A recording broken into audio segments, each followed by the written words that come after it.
সুপ্রিয় শিক্ষার্থীবৃন্দ, আসসালামু আলাইকুম। আমি মোহাম্মদ হারুনুর রশিদ, প্রভাষক হিসাব বিজ্ঞান, লালমধু সরকারি মডেল কলেজ।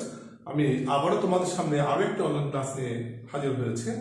আজকে আমার অনলাইন ক্লাসের আলোচ্য বিষয় হচ্ছে উচ্চ মাধ্যমিক হিসাব বিজ্ঞান দ্বিতীয় পত্রের চতুর্থ অধ্যায় থেকে যৌথ মূলধনী কোম্পানির মূলধন, এই চ্যাপ্টার থেকে আমি তোমাদের সামনে একটি গাণিতিক সমস্যার সমাধান করে দেখাবো আজকে। তো আশা করি তোমরা আমার এই সারাটা সময় কিন্তু এই অঙ্কের সাথে থাকবে এবং আমার যে সমস্যাটি আমি সমাধান করে দেখাবো সেটি তোমরা অত্যন্ত মনোযোগের সাথে দেখবে এবং সেটাকে তোমরা আত্মস্থ করার চেষ্টা করবে। মাই ডিয়ার লার্নার্স, তোমরা আমার হোয়াইট বোর্ডে প্রশ্ন দেখতে পাচ্ছ। শেয়ার ইস্যু সংক্রান্ত আমি একটু পড়ে শোনাচ্ছি। দেখো, শিমু আইসক্রিম কোম্পানি লিমিটেড প্রতিটি 20 টাকা মূল্যের 1 লক্ষ শেয়ারে বিভক্ত 20 লক্ষ টাকা অনুমোদিত মূলধনে নিবন্ধিত কোম্পানি এর 50,000 শেয়ার সমহারে ইস্যু করার সিদ্ধান্ত নেয়। শেয়ারের মূল্য এককালীন প্রদেয়। সর্বমোট 60,000 শেয়ারের আবেদনপত্র পাওয়া গেল। ইস্যুকৃত শেয়ারগুলি আবর্জিত হলো এবং অতিরিক্ত শেয়ারের টাকা ফেরত দেওয়া হলো। এটা হচ্ছে আমার কোয়েশ্চেন। এখানে প্রথমে যেটা চাওয়া হয় সেটা হচ্ছে জাবেদা। এটা জাবেদা করতে বলা হবে। তো আমরা অঙ্কে যাওয়ার পূর্বে একটু প্রশ্নটা একটু ডিসকাস করি, মনে হয় ভালো হয়। দেখো, এখানে কোম্পানি আমার অনুমোদিত মূল্য হচ্ছে 1 লক্ষ শেয়ার, কিন্তু কোম্পানি প্রথমে 1 লক্ষ শেয়ার ইস্যু করতে করবে না। তারা সিদ্ধান্ত নিয়েছে তারা এখান থেকে আপাতত 50,000 শেয়ার তারা ইস্যু করবে এবং সেটা সমাহারে। আমি গত লেকচারে কিন্তু বলেছিলাম সমাহারে মানে হচ্ছে যেই মূল্যের শেয়ার সেই মূল্যে বিক্রি করাকে বলা হয় সমাহার। আমরা প্রকৃতপক্ষে শেয়ারের যে মূল্য নির্ধারণ করা হয়েছে 20 টাকা, আমরা 20 টাকা মূল্যে শেয়ার বাজারে বিক্রি করার সিদ্ধান্ত নিয়েছি, সে কারণে এটা বলা হয় সমাহার। তাহলে আমরা 50,000 শেয়ার আমরা বাজারে বিক্রি করার জন্য সিদ্ধান্ত নিয়েছি 20 টাকা হারে। এখন আমরা আবেদন পেয়েছি কিন্তু 60,000 শেয়ার হয়েছে, বেশি পেয়েছি। বেশি পেলেও কিন্তু আমরা বেশি বিক্রি করতে পারবো না, আমাদেরকে ওই 50,000 শেয়ার বিক্রি করতে হবে। বাকি যে 10,000 শেয়ার সেটা প্রশ্ন বলে দেওয়া আছে অতিরিক্ত শেয়ারের টাকা ফেরত দেওয়া হলো। তো এই প্রশ্নটা আমরা বুঝতে পেরেছি। এই প্রশ্নের আলোকে আমরা এখন কি করবো, কোম্পানির বই থেকে জাবেদা দাখিলা দেওয়ার চেষ্টা করব। তো আমরা চলো একটা জাবেদা দাখিলা মূলত দেখে আসি। সুপ্রিয় শিক্ষার্থীবৃন্দ, আমি এখানে জাবেদার ছক অঙ্কন করেছি।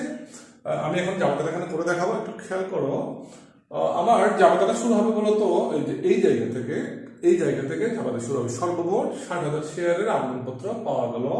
আমি গত লেকচারে বলেছিলাম যে আমাকে এখানে সবসময় মাথায় রাখতে হবে দুটো কাজ, একটি হচ্ছে জারি এবং আদায়। তো এখানে সর্বমোট 60,000 শেয়ারের আবেদনপত্র পাওয়া গেল। তুমি নিশ্চয়ই জানো আবেদনপত্র পাওয়া মানে হচ্ছে টাকা পাওয়া। আবেদনপত্রের সাথে টাকা কিন্তু জমা দিতে হয়। এর মানে হচ্ছে তাহলে আমাকে প্রথমে যে কাজটি করতে হবে সেটা হচ্ছে আমি যে টাকা পেয়েছি, কোম্পানি যে টাকাটা গ্রহণ করেছে তার জন্য জামাতা দিতে হবে। আমি গত ক্লাসে বলেছিলাম টাকা পাওয়া গেলে জামাতাটা হচ্ছে ব্যাংক হিসাব ডেটর এবং শেয়ার আবেদন হিসাব ক্রেডিটর। তো আমি লিখছি ব্যাংক হিসাব ডেটর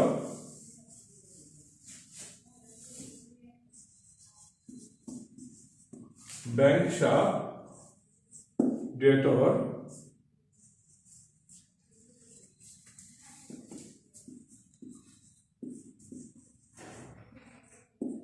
শেয়ার আবেদন হিসাব ক্রেডিটর। ব্যাংক হিসাব লিখেছে ডেটর, শেয়ার আবেদন হিসাব হচ্ছে ক্রেডিটর। একটু খেয়াল করো, 60,000 শেয়ারের আমরা মূল্য পেয়েছি এবং এখানে একটা শেয়ারের মূল্য হচ্ছে 20 টাকা। আমরা এখানে 60,000 শেয়ারের মূল্য পেয়েছি, তাহলে 60,000 ইন্টু 20, আমরা তাহলে পাচ্ছি এখানে 12 লক্ষ টাকা।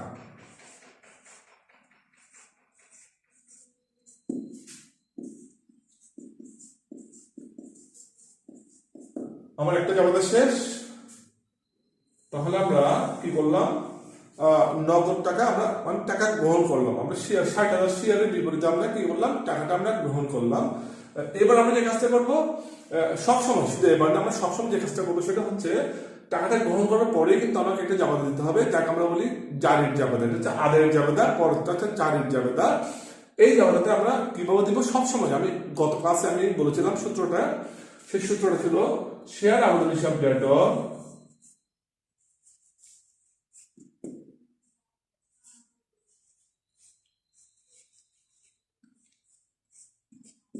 শেয়ার আবেদন হিসাব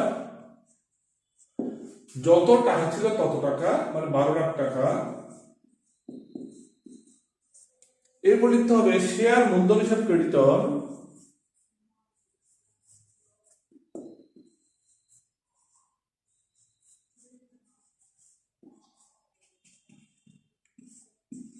ক্রেডিটর, এখানে কিন্তু একটু সমস্যা হবে। সেটা হচ্ছে আমরা আবেদনের টাকা কিন্তু পূর্বের জমা থেকে 12 লক্ষ টাকা দেখে থেকে লিখেছি, মূলধনে কিন্তু এই পুরো টাকা যাবে না। কেন যাবে না? মূলধনে ওই পরিমাণ টাকা যাবে যেই পরিমাণ শেয়ার আমি বাজারে বিক্রি করতে মানে আমি সক্ষম। অর্থাৎ আমি যদিও আবেদন পেয়েছি 60,000 শেয়ারের, আমি কিন্তু 50,000 শেয়ারের বেশি একটি শেয়ারও বাজারে বিক্রি করতে পারবো না। তো আমার মূলধনে দেখাতে হবে এই শুধুমাত্র 50,000 শেয়ারের দাম। তাহলে 50,000 শেয়ার দাম হচ্ছে 50,000 ইন্টু 20 টাকা, তার মানে হচ্ছে 10 লক্ষ টাকা। তাহলে আবেদনে পাওয়া অর্থের একটা অংশ মানে 10 লক্ষ টাকা আমরা শেয়ার মূলধন হিসেবে ট্রান্সফার করলাম বা শেয়ার মূলধন হিসেবে ক্রেডিট করলাম। দেখো ডেবিট ক্রেডিট কিন্তু মিলে নাই, এটা মিলবেও না, কারণ আমি 60,000 শেয়ার আবেদনপত্র পেয়েছিলাম, তার মধ্যে 50,000 শেয়ার আমি বাজারে বিক্রি করতে সক্ষম। আর যে বাকি যে 10,000 শেয়ার প্রশ্নে বলা আছে অতিরিক্ত শেয়ারের টাকা ফেরত দেওয়া হলো। তাহলে আমার অতিরিক্ত শেয়ার হচ্ছে এখানে 10,000 শেয়ার, সেই 10,000 শেয়ারের মূল্য কিন্তু আমরা কি করব, ফেরত দিয়ে দিব সরাসরি। তোমরা একটু চিন্তা করো তো, আমরা যখন টাকাটা আমরা পাই, আমরা যখন টাকা পাই যাবার আমরা কি লিখি, ব্যাংক হিসাব ডেবিট, শেয়ার আবেদন হিসাব ক্রেডিট। তাহলে ব্যাংক হিসাবকে আমরা কি করে ডেবিট করি, টাকা পাইলে আমরা ব্যাংক হিসাবকে ডেবিট করি। তাহলে এখন যেহেতু আমরা 10,000 শেয়ার টাকা আমি ফেরত দিব, তো টাকাটা চলে যাবে, তো টাকা চলে গেলে আমার ব্যাংক হিসাব হবে ক্রেডিট। খেয়াল করো, ব্যাংক হিসাবটা অবশ্যই এখানে ক্রেডিট হবে। তবে লিখবো ব্যাংক হিসাব ক্রেডিট,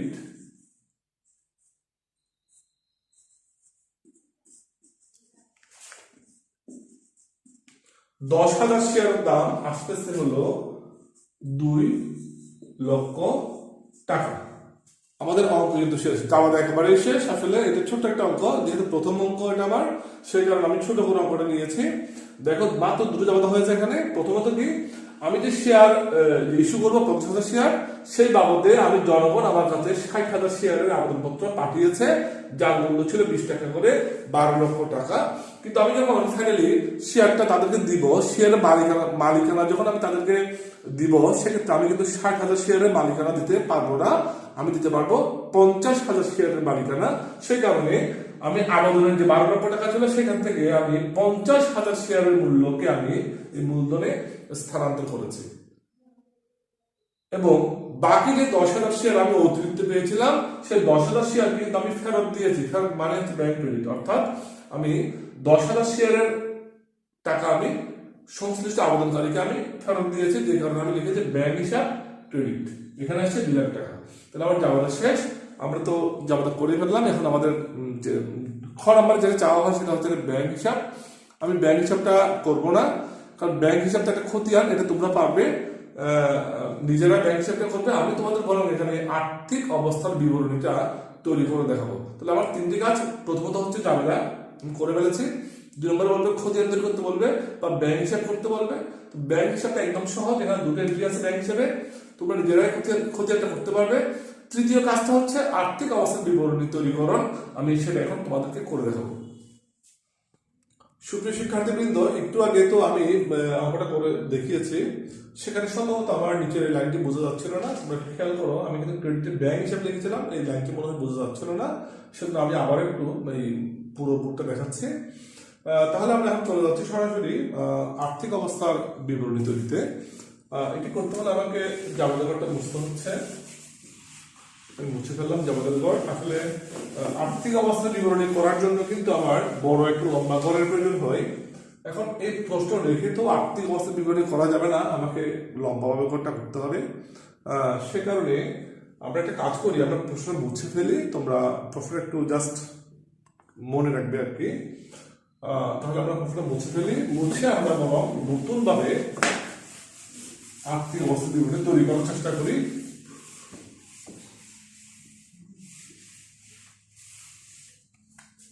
সুপ্রিয় শিক্ষার্থীবৃন্দ, আর্থিক অবস্থার বিবরণীর শুরুতে কিন্তু লিখতে হয় স্থায়ী সম্পদ, বাট আমাদের প্রশ্নে কিন্তু কোনো স্থায়ী সম্পদের কোনো কথা ছিল না। সো আমরা তারপরে যে আইটেম ছিল সেটা হচ্ছে স্থায়ী সম্পদের পরে আসছে হচ্ছে বিনিয়োগ। বিনিয়োগ নামেও কিন্তু কোনো ধরনের দফা প্রশ্নে উল্লেখ নেই। অথবা পরের এন্ট্রিটা হচ্ছে চলতি সম্পদ। আমি লিখছি এখানে চলতি সম্পদ, এটা হেডলাইন দিচ্ছি,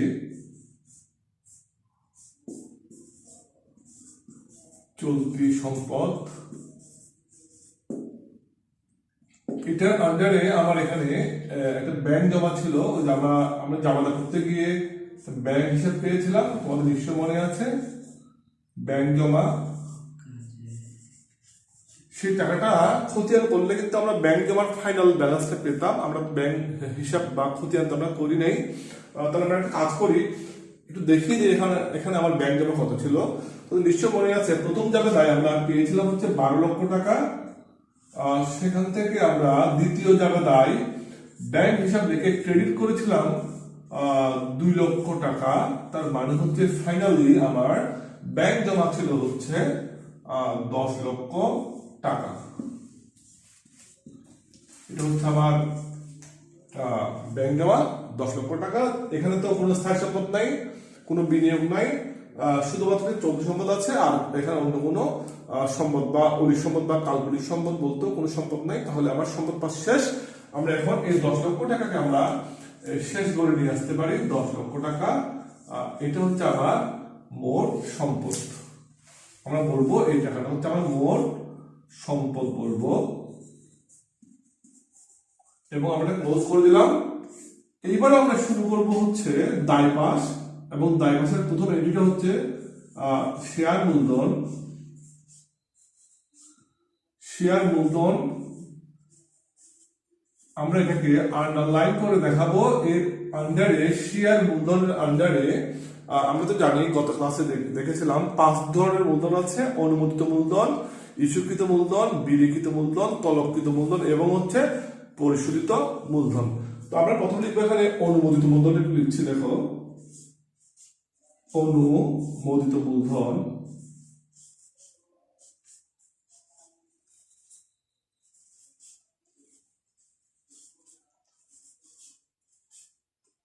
তোমাদের নিশ্চয় মনে আছে, আমার অনুমোদিত মূলধন ছিল 60,000 শেয়ার।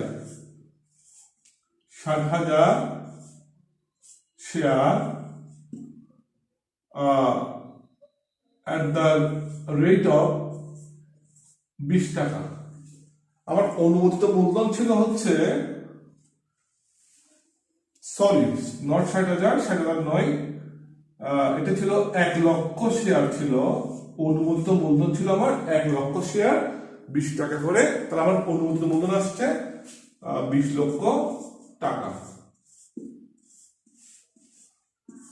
এটাকে ক্লোজ করে দিব। এরপরে আমরা কি করবো এখন?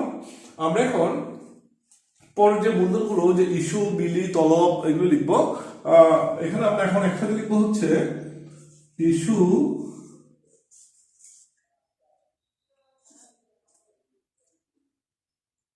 বিলি ও পরিশোধিত মূলধন। ইস্যু, বিলি ও পরিশোধিত মূলধন। ইস্যু, বিলি ও পরিশোধিত মূলধন। আমি এখানে তলব শব্দ ইউজ করিনি। আমি বলেছিলাম যে এককালীন শেয়ারের টাকা যদি আদায় করা হয়, সেক্ষেত্রে তলবের কোনো অস্তিত্ব থাকে না। তাই আমি তলব কথাটা উল্লেখ করিনি, লিখছি ইস্যু, বিলি ও পরিশোধিত মূলধন। সেটা নিশ্চিতভাবে জানা, 50,000 শেয়ার আমরা ইস্যু করেছিলাম, বিলিও করেছিলাম 50,000 শেয়ার। তাহলে আমরা এখানে লিখবো হচ্ছে 50,000 share at the rate of 20 টাকা। এর মানে হচ্ছে 10 লক্ষ টাকা। তাহলে আমার ফাইনালি ইস্যু, বিলি ও পরিশোধিত মূলধন হচ্ছে 10 লক্ষ টাকা। এটা মূলধন, আর আমার অন্য কোনো দায়িত্ব নেই। সে কারণে আমার দায় পাশ কিন্তু শেষ। আমরা তাহলে পেয়ে গেলাম এখানে এই 1 লক্ষ টাকাকে আমরা বলতে পারি, আমরা একটা কাজ করতে পারি, আমরা এখানে যোগফল নামাবো 1 লক্ষ টাকা।